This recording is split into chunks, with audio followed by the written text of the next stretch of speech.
మూడు సార్లు కడిగియాల. కడిగేసినాక పక్కన పెట్టుకొని ఉప్పు పసుపు ఒక రసం వేసి కలిపేసి సగం పెట్టేయాలి పొయ్యి మీద. బాగా వాడుతుంది అన్నమాట. వాడినాక మసాలా పొడి ఉంటుందా ఇట్లా ఆ పొడి వంటేసేయాలి దాంట్లో. అప్పుడు బాగా వాడిచేయాలి. వాడిచేసినాక ఈ నీళ్ళు కాయబెట్టుకోవాలి. నీళ్ళు కూడా దాంట్లో పోయింది నేను ఎప్పుడు చికెన్ కొంచెం మంచి నీళ్ళు ఎత్తిపోయి పక్కన ఉడకుతుంటాయి నీళ్ళు.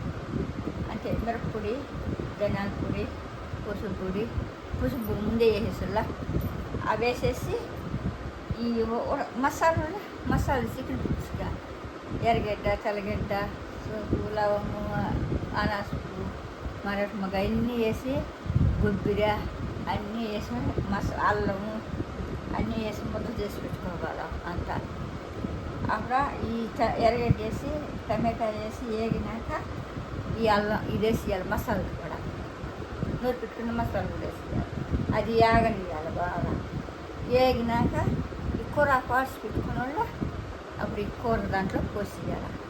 వేడి నీళ్ళు చేసి పెట్టుకున్న వాళ్ళు అవి కూడా పోసేయాలి. ఇంకా శారవా కదా నువ్వు చెప్పిందా, అప్పుడు బాగా పలసంగా వచ్చేస్తుంది. కొంచెం కూడా దించుకోవచ్చు అంతే. శారవా